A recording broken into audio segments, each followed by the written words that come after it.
We're now going to turn back to our paper speakers. On the proposition, we have Dr. James Vitali. James used to study at Christ College and used to be the president of this society. James, you have the floor.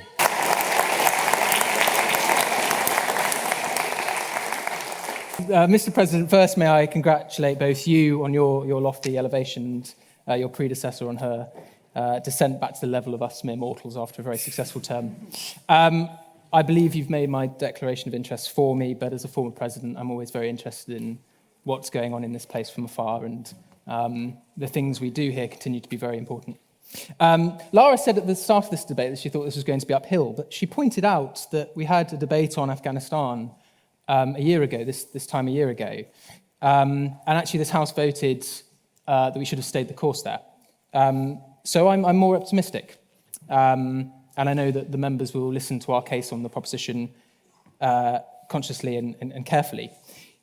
There are two things that everyone in Westminster is talking about this week. The first is the census. So new data from the census, the 2021 iteration of the census, have sort of been released in drips and drabs. But the stuff that came out this week was about identity. Now, there are loads of really interesting trends that we could look at tonight, but not all are particularly relevant to this debate. So I want to draw out two things in particular. One is the remarkable heterogeneity of this country, and the second is the vast expansion in the number of people identifying as British. So America, you've probably heard this before, calls itself the great melting pot, but these trends show that we have just as good a claim to that title. On that point? Yes. There was a technicality which the ONS put out about this census, saying that the amount of people who identify as British may not be wholly accurate because in the last census, English was put at the top of the England and Wales census, whereas British this time was put at the top of that. So it may have purely been people clicking the first option in the box rather than a pure kind of shift in identity. So I don't want to get drawn on the hard work of the statisticians at the ONS, but I would say the increase in the number of British people was hundreds of percent. So I think probably the statistical significance is still relevant there. As I was saying, the number of people identifying as British, but Black British, Asian British, and so on, all up. And the census is a sort of mirror that's held up to our society. And what we see reflected back is a deeply diverse country. And whatever your politics, it's surely a remarkable thing that our Prime Minister is Hindu, our Home Secretary is a Buddhist, and the surnames of the last four Chancellors have been Kwarteng, Zahawi, Javid, and Sunak. The second topic of conversation is about the teaching of history. A debate is going on about a non-statutory history curriculum and the need to strike the right balance between giving children a cohesive story of our past, but also teaching the very diverse and various stories of all the individual groups that make up modern Britain. There are also questions about how we teach the thorny issues of things like empire. What is our place in the world? Was it all good? Was it all bad? And so forth. Now, I don't want to get down that specific line of inquiry, but I think that these two things, what we look like as a country today and what we look like in the past, are fundamentally issues that concern who we are as a people. What is our place in the world? And that gets us to the heart of this debate. And I want to focus specifically on this country as representative of the West. What these things tell us is that for better or worse, we are and have always been deeply and irrevocably implicated in the wider world. I would caution you against the claims made on both the political left and both the right that we should or even can retract ourselves from the global stage, either because we are still nefariously practicing a version of imperialism today, or because, as Neville Chamberlain, and the quote was made earlier, said in 1938 about Czechoslovakia, that we should not bother ourselves with faraway countries of which we know little. Our history, our identity today, is involvement in the world's affairs. That is our inheritance. That is who we are. Now, the question in this debate, of course, is whether that's a good or a bad thing. And Lara has chosen to focus on Afghanistan. I'm replacing Camilla Siddiqui at short notice, who would have been far better at talking about the specific instance where our involvement in Afghanistan is concerned. But all I would say is that this time last year, as I mentioned, I was on this side of the floor arguing that we should have stayed the course in Afghanistan. And we have seen tragically the consequences of not doing so. Women excluded from government, women excluded from schools, women excluded from public places. I'll just make some progress if that's okay. But I think there is a danger with this debate, and it's sort of coming out already, of repeating a fairly reductive conversation in which one side goes through the litany of good things we have done internationally, whilst the other lists the bad things. Ukraine and Kosovo, good. Iraq, bad. World War II, probably good. Suez, probably bad. It happens in debates like religion too, and Peter was a bit of a veteran of these things. But the truth is, as Yasmin has pointed out, is in historical context, it's always a bit of both. A bit of good, a bit of bad. Yasmin has also had her own effort at kind of framing the debate in her way.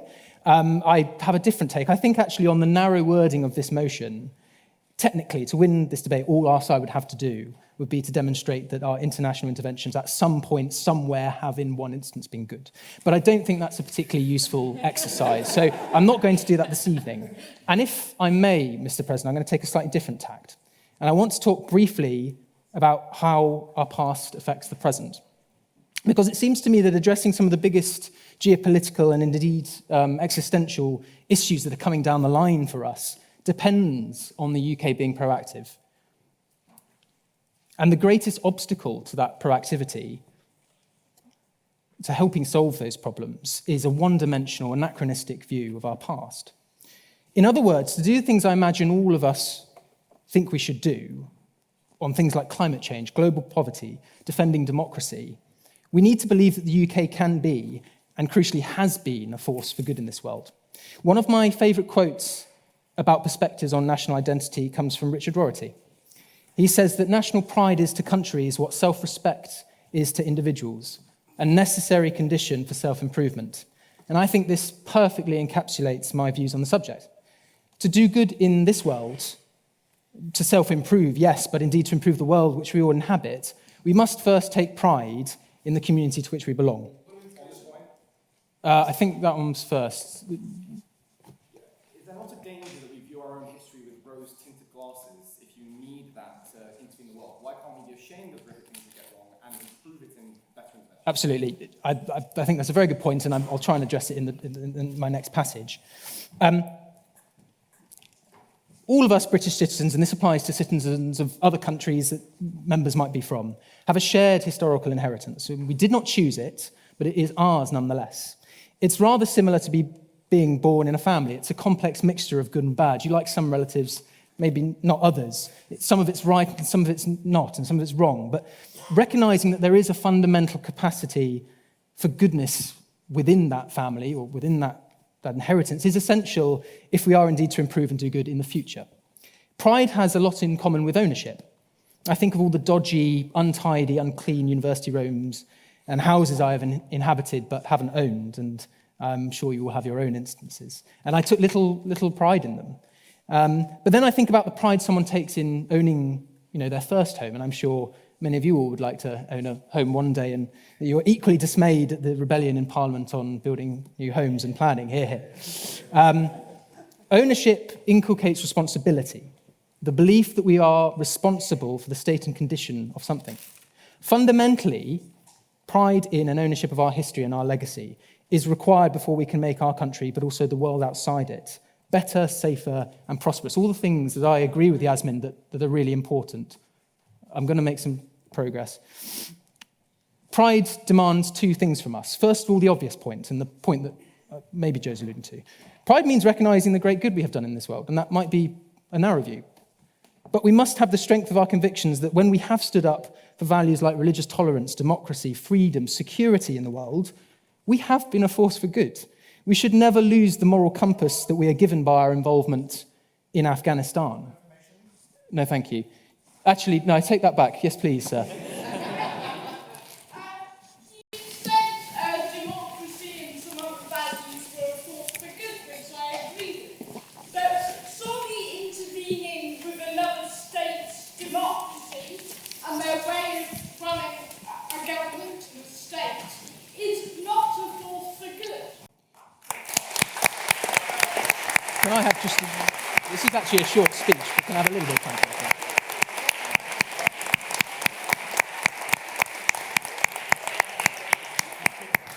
I think that's the best intervention that's been made all evening. My response to you, and your very good point of order, is that, a point of information, is that, I think people, take Afghanistan, because that's been the sort of subtext, people in Afghanistan wanted democracy. I actually think it's condescending to say to these people, maybe you don't really want democracy, maybe you don't want freedom, that's what we do in the West, but maybe you don't want it. And I think what we did in Afghanistan was fundamentally laudable. But a very good point nonetheless. I'm going to carry on, if that's all right.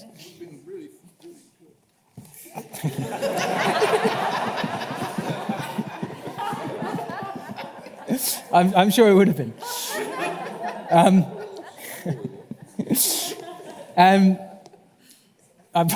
Peter, you've completely flummoxed me here. Look, so take those fantastic things in my view. Even if we can produce a more nuanced picture, a more complex historical image of these things, we shouldn't lose that grain of truth, that those were fundamentally good values we were standing up for. And let me get on to the second point to answer Joe's question. Yes, pride is about recognizing the good things we've done. But it enables us to do something else too. It enables us to take ownership of the mistakes and the sins we've committed in the past, to look at the cases where we have not been a force for good, and we've heard many of them this evening, to reflect on them dispassionately and coolly, and to take responsibility for them, and to hopefully ensure we don't make those errors again. It also, and this is something that Lara drew out really powerfully, it also helps us to acknowledge the times when we should have acted but failed to. But it is pride. It's pride and self-confidence that makes this sort of self-criticism productive, rather than leading us to greater division and greater retrenchment from the world. Anxious, insecure countries step back from the wider world, which prevents them from either being a force for good or correcting those past transgressions I mentioned. It is self-confident countries, I'm going to keep on going because I'm probably running out of time here. It's self-confident countries that step forward to be counted in the world. It is self-confident countries like ours that rush to the defense of others that share the same values. And let's not be under any illusions. That is what's going on in Ukraine. That's why we're supporting them robustly. And I thought the gentleman here made a very good intervention, but I respectfully disagree. I think the pain that is felt in pay packets across this country as people go to spend, pay their energy bills, is a reflection that this isn't just, grandstanding. People are suffering for what we're doing in Ukraine here, not to the same degree, but they recognise what we're doing there is worth it. We should not deceive ourselves into thinking that there's a counterfactual past in which Britain or the West did not involve itself in the rest of the world, and everything was better and purer and less messy and less complicated. And this extends to the present too. A disengaged Britain does not mean a better world. It means a world where China or Russia fills that void, that space that we would leave. We see that happening already in ports and infrastructure projects across the globe. Do we really believe in this house that that is a better situation? Are we really lacking in our strengths of convictions that much? In the future, we need to be proactive in the world to address the causes and effects of climate change, to defend democracy and self-determination, which I hope members will agree is not something that we should be ambivalent about, but that we should defend resolutely everywhere where it is the principle of government, and I'm thinking of Taiwan. But we need to be proactive to solve the migrant crisis too, and in many ways solve our economic problems. Being the country we want to be in the future demands that we take pride in our past, and that we have faith in our capacity, both in the past and in the present, to be a force for good. Ladies and gentlemen, this debate is as much about our future as it is about our past. Our country in the West more generally has touched every corner of this planet, sometimes for better and sometimes for worse. It is my strongly held view that this history brings with it duties and responsibilities to the international community. The precondition of discharging those responsibilities is having pride in who we are and confidence in our capacity to do good in the world. Fortunately, we have ample evidence to justify that confidence in our long and complex and messy history. I hope this House agrees.